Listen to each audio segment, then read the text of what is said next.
Hitman এবং Rickelton এই দুজনেই ম্যাচটা আসলে শেষ করে দিছে। হিটম্যান কেন তাকে বলা হয়, আমার মনে হয় যে আর কোনো ব্যাখ্যা দেওয়ার কোনো কারণ নাই, ব্যাখ্যা খোঁজে আর কোনো লাভ নাই। যারা আজকের খেলা দেখেছেন তারা বুঝতে পেরেছেন হিটম্যান কি পরিমাণে হিট করতে পারে।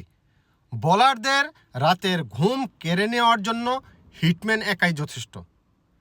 বোলারদের সংসারের মন কেড়ে নেওয়ার জন্য হিটম্যান যথেষ্ট। বোলারদের শরীরের জুইথ কেড়ে নেওয়ার জন্য হিটম্যান একাই যথেষ্ট। প্রথম যে পার্টনারশিপটা করলো মুম্বাই ইন্ডিয়ান্স, এই পার্টনারশিপের কাছেই আসলে কলকাতা হেরে গেছে। 148 রানের পার্টনারশিপ, 11.5 বল। কি বলবো ভাই, কি বলবো। পাওয়ার প্লেতে 80 রান, 80 রান, যার ভিতরে 4-6-এর ফুল ঝুরি। Congratulation Mumbai Indians, bad luck Kolkata knight riders. সাদাকে সাদা, কালোকে কালো বলিব, সাদাকে কালো, কালোকে সাদা বলিতে পারিব না, আইসক্রিম ব্যতীত কারো পা চাটিতে পারিব না। Hello viewers, it's me Roni bro, welcome to another new. Power প্লেতে 60 রান শুধুমাত্র বাউন্ডারি থেকে আসছে।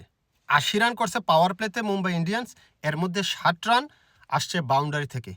8টা ছক্কা, 8টা বিশাল আকারের 6, 6টা 48, আর হচ্ছে 5টা 4, 5 বারের জন্য স্থলপথ এবং 8 বারের জন্য আকাশপথ তারা ব্যবহার করেছে শুধুমাত্র পাওয়ার প্লেতে। অবস্থাটা বোঝেন, 80 রানের ভিতরে 60 রানে শুধু বাউন্ডারি। এখানে তো খেলা শেষ, ম্যাচ অ্যাকচুয়ালি ওইখানে শেষ হয়ে গেছে। হিটম্যান যে কি পরিমাণে হিট করতে পারে এই বয়সে এসে, তার টাইমিং নিখুঁত টাইমিং ভাই, নিখুঁত টাইমিং। হিটম্যান আপনার করেছে 78 রান, বল খেলেছে 38টি, 6টা মারছে, 6টা 6 বারের জন্য আকাশপথ, 6 বারের জন্য স্থলপথ। চিন্তা করেন, 6-6 36, 4-6 24। অবস্থাটা দেখছেন, মাইকটা কি দিছে, কি ছাপা মাইক দিছে। ঐতিহাসিক 78 রানের ভিতরে 60 রান বাউন্ডারি থেকে। অবস্থাটা বোঝেন, কি ছাপা মাইকটা দিছে। 11 ওভারে 148 রান সম্ভব? আমার মনে হয় যে কলকাতা যদি 250 রান করত, সেইখানেও আসলে মুম্বাই জিতে যেত, কারণ কলকাতার বোলিং লাইন আপে কিছু নাই। সিরিয়াসলি ওদের বোলিং লাইন আপে কিছু নাই। পেস ইউনিট বলেন, স্পিনে ছিল নারিন ছিলেন, বরুণ চক্রবর্তী ছিলেন, কিন্তু কাজ তো করতে পারলো না, কারণ ম্যাচ আপনার পাওয়ার প্লেতে শেষ। প্রথম পার্টনারশিপে ওরা শেষ করে দিছে। 11 ওভার যদি 148 রান করে, তাইলে আর এই ম্যাচটা তার থাকে কি? আর এরার তো ব্যাটসম্যান রয়ে গেছে। শর্মার কথা বলতেছি, যদি রিকেলটনের কথা না বলি এটা আসলে অন্যায় হয়ে যাবে। সে কি মাইটটা দিছে আপনার 81 রান, 81 রান। তার 4 বারের জন্য স্থলপথ এবং 8 বারের জন্য সে আকাশপথ ব্যবহার করেছে। ছাপা মায়ের কাকে বলে, ছাগল সরাইন্যা কাকে বলে, ছাগল সরাইন্যা মায়ের কাকে বলে বুঝাই দিছে রিকেলটন আর রোহিত শর্মা, এই দুইজনে মিলে। আর এরপরে যা ছিল তা তো আসলে হয়ে গেছে। ওদের ব্যাটসম্যানের সূর্যকুমার 8 বলে 16 রান, তিলক ভার্মা কত জানে 20 রান মনে হয়। এগুলার আর আসলে ইয়া নাই, মানে এই ওদের আর অবদান আর মানে নাই, যা করার আগে করে ফেলছে। ওরা জাস্ট ইনিংসটাকে টেনে নিয়ে শেষ করছে ম্যাচটাকে। কিন্তু ধ্বংস যা চালানোর হিটম্যান আর রিকেলটন করে দিয়ে গেছে। কিচ্ছু করার নাই ভাই, সংসারে মন নাই। কলকাতা কি দল বানাইলো আমার মাথায় আসে না। তাদের বোলিং লাইন আপে বৈচিত্র্য নাই, কিচ্ছু নাই। এই বোলিং লাইন আপতে কলকাতা আমার মনে হয় না মানে 2-3টা ম্যাচ জিতবে হয়তো।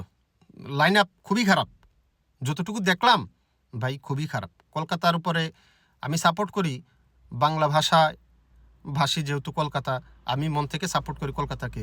কিন্তু আমি ভিডিওর শুরুতেই যেটা আগে বানাইছিলাম খেলা শুরু হওয়াতে, তখন আমি বলছিলাম যে আসলে মন টানলে মন সাপোর্ট করে কলকাতাকে, কিন্তু ম্যাচ আসলে জিতবে না। কারণ মুম্বাই ইন্ডিয়ান্সের যেই ব্যাটিং লাইন আপ, এই ব্যাটিং লাইন আপের সামনে আসলে বড় বড় দলও অসহায় হয়ে যাবে। আপনি দেখেন তিলক ভার্মা, হার্দিক পান্ডিয়া, সূর্যকুমার, মানে ব্যাটিংয়ের ওদের শেষ হয় না। আপনার নাম পড়তে পড়তে আপনার টায়ার্ড হয়ে যাবেন, ওদের ব্যাটিং লাইন আপ শেষ হবে না। Strong batting line up. এই ব্যাটিং লাইন আপের সামনে কলকাতার বোলিং লাইন আপ খুবই দুর্বল, খুবই দুর্বল। কিছু করার নাই ভাই। আর যদি এই কলকাতার ইনিংসটার কথা যদি একটু বলি, তাহলে এই অবস্থা। এবার যদি আসি কেকেআরের ইনিংসটাতে ব্যাটিংয়ের, দেখেন রাহানে এবং ফিন এলেন কিন্তু ভালো খেলছিল। হ্যাঁ, তাদের পার্টনারশিপটাও যথেষ্ট ভালো হয়েছে। 40 বলে 67 রান করছে অজিঙ্কা রাহানে, যার মধ্যে 3 বারের জন্য স্থলপথ এবং 5 বারের জন্য আকাশপথ কিন্তু তিনি ব্যবহার করেছেন। এবং ফিন এলেন কিন্তু 17 বলে 37 রান করেছেন, 6 বারের জন্য স্থলপথ এবং 2 বারের জন্য আকাশপথ ব্যবহার করেছেন। 69 রান কিন্তু এসেছে তাদের পার্টনারশিপটা যথেষ্ট ভালো। কিন্তু তারপরে আপনি এই যে ক্যামেরন গ্রিন বলেন 10 বলে 18, ভালোই, কিন্তু রাঘুবংশী পর্যন্ত ঠিক আছে মোটামুটি। কিন্তু প্রতিপক্ষ দল যখন মুম্বাই, আপনাকে টার্গেট নিতে হবে 240 থেকে 250 রানের, তারপরও আপনি সেফ না। কারণ মুম্বাইয়ের যে ব্যাটিং লাইন আপ, সেইখানে আপনি সেফ না, 250 রানও সেফ না মুম্বাইয়ের সামনে। তো সেই জায়গায় 220 রান তো কম আমার কাছে মনে হয়। এই যে রাঘুবংশী 29 বলে আপনার 51 রান, 6 বারের জন্য স্থলপথ, 2 বারের জন্য আকাশপথ ব্যবহার করেছেন। Strike rate 175। রিঙ্কু সিংয়ের উপরে আমার মানে আরও বেশি আশা ছিল।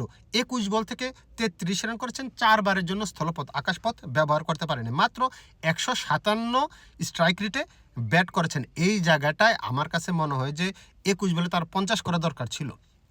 তার উপর প্রত্যাশা অনেক।